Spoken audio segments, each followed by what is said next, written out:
Very often in our industry, particularly companies that force and sell on price, which it's just a race to the bottom. Yeah.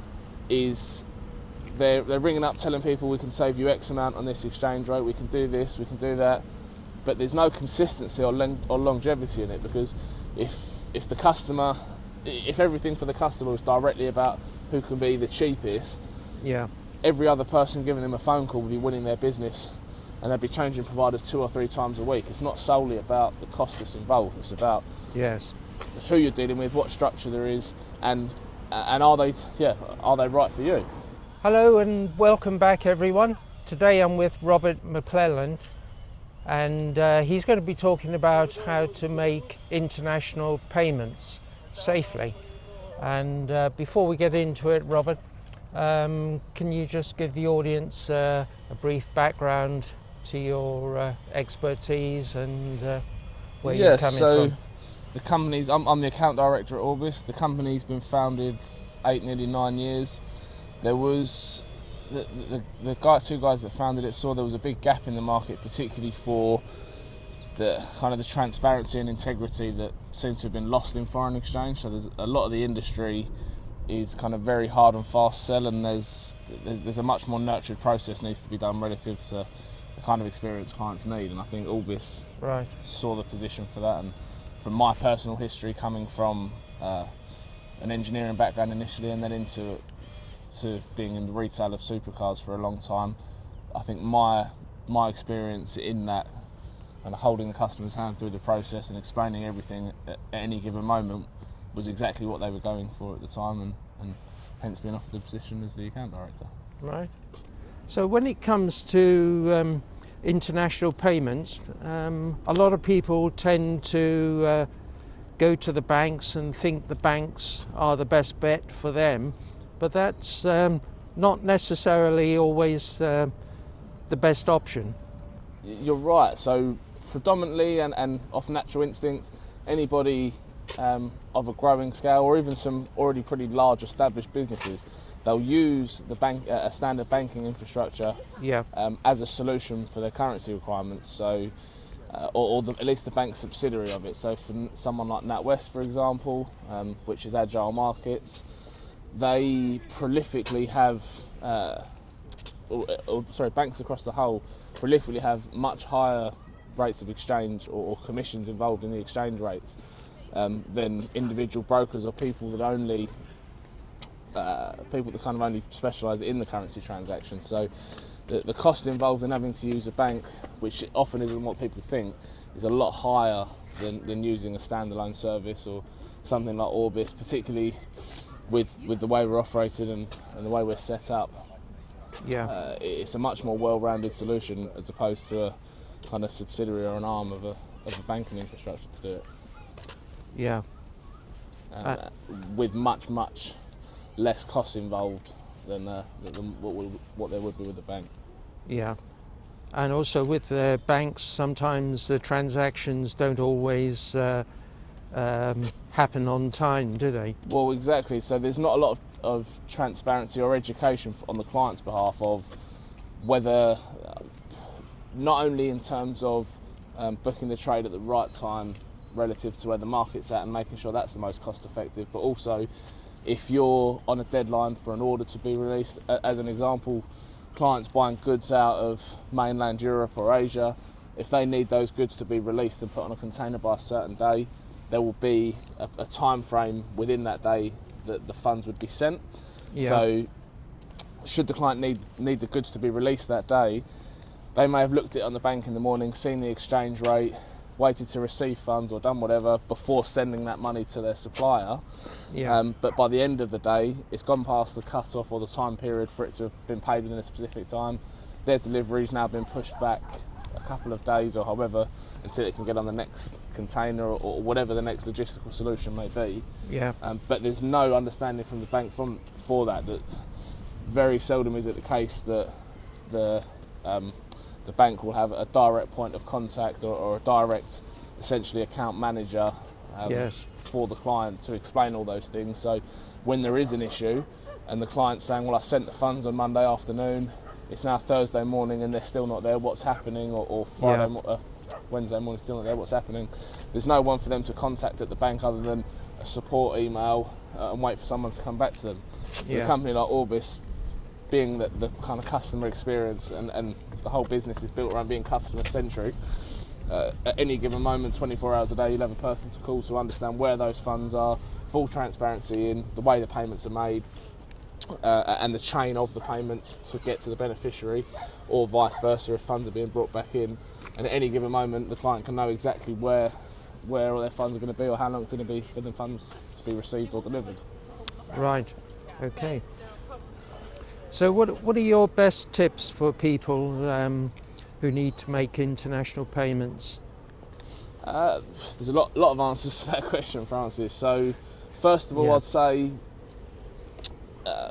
a partner that understands maybe not the ins and outs of your business, but at least the notion or their industry as a whole. So not that we specialise in certain industries, but we do have certain account managers, certain traders, certain people that have interests or understandings of other industries more than others. So that's not only just so that they're speaking the same language as the clients, or they understand the client's needs in a simple frame, but it's so that they have a bit more of an understanding of the trading patterns, what it is people are looking for, what kind of solutions, or within the options we've got, what would be good solutions for that person. And quite often the case for certain industries that have very similar kind of buying and selling patterns, if somebody's doing that, for us, if we've got an account manager or somebody that specialises just in that, it makes it a much more educated conversation around that industry or anyone involved in that industry.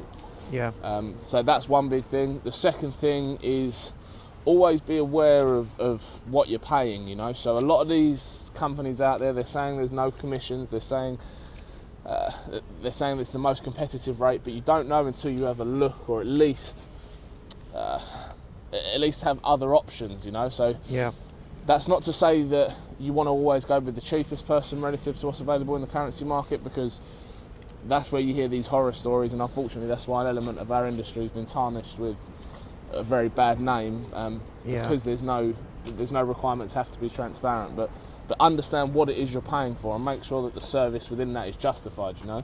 There's nothing wrong with somebody necessarily not being the cheapest in terms of an exchange rate, but if they're offering you, if they're recouping that back by timing the trades better, protecting your margins on the back end, or having a good structure in place so that, okay, the exchange rate may not be as competitive as somebody willing to do a live comparison and take the business and bring on new business, the partner you are with will have a full kind of end-to-end understanding, and whether that's structured through certain types of trades or certain types of hedging strategies, you'll know exactly where you are, what the provider, someone like Orbis, would be kind of paying within that service, and is it justified? Have they done enough?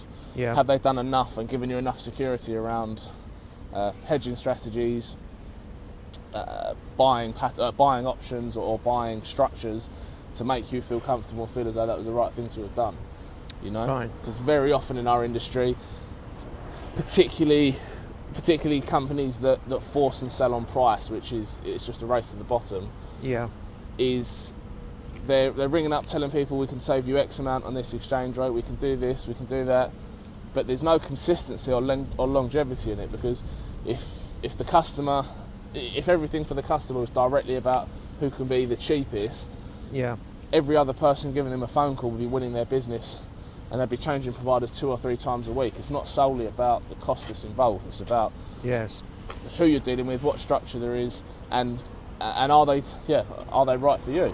Would you like to talk about some of the work that you've done with your clients? Definitely.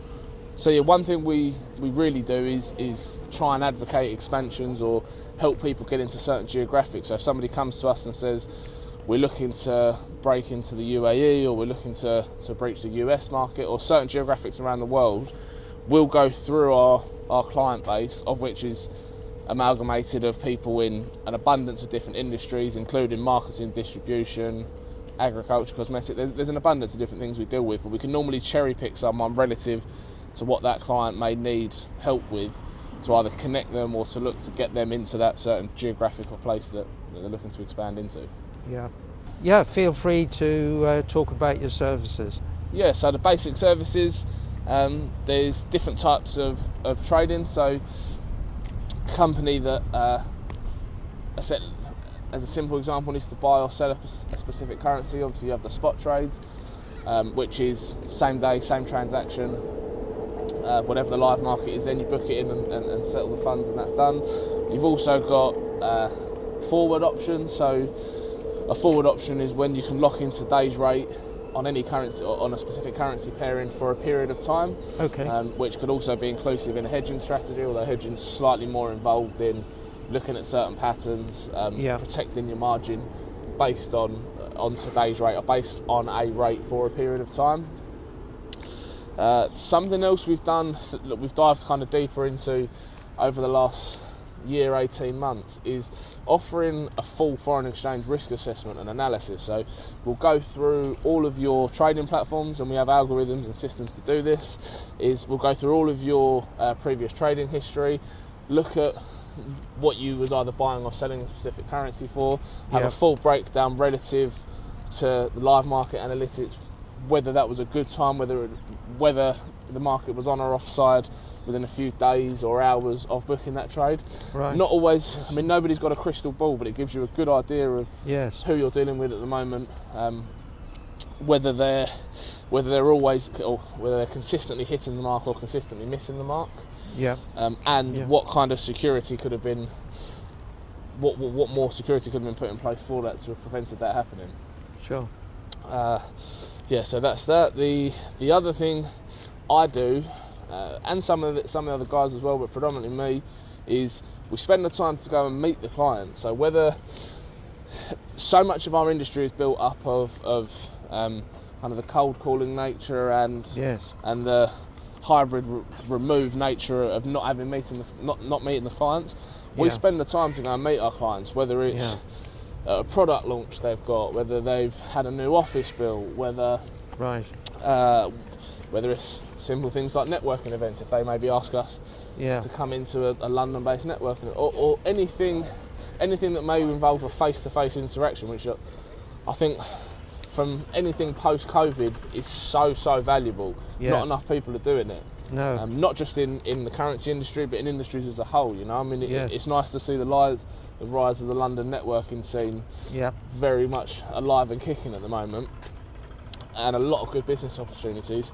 But I don't think people are bringing that into their businesses enough in terms of spending the time to go and see their clients. I think that's very important, and it's certainly something the banks don't do. Most definitely, and something that really differentiates us from our clients. I mean, this isn't a promotional video for Orbis, but it is a chance to explain to you what we do slightly different to everyone else, and that is one of the biggest factors. We will,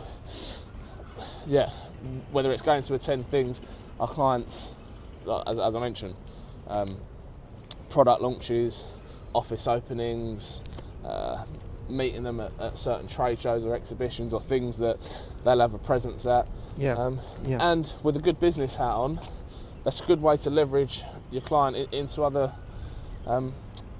into more introductions, into more new business. You know, if you've got a strong relationship and get on with the client on a personable level, you may even share certain interests. The likelihood of them having another contact or having somebody that you can at least be introduced to at those kind of events. It's a bit of a no-brainer, really, you know. Fortunately enough, we've got enough of a client base that very, very often I'm flying here, there and everywhere, dotting about to meet people, so there's enough opportunities for us to do that. Advice for younger companies coming up: if you're not doing that already, make sure you really nurture the client base you've already got and leverage it. Absolutely. Definitely.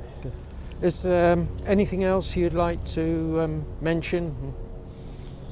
I think for us as a business, something that stood out and something even our clients have told us would work well as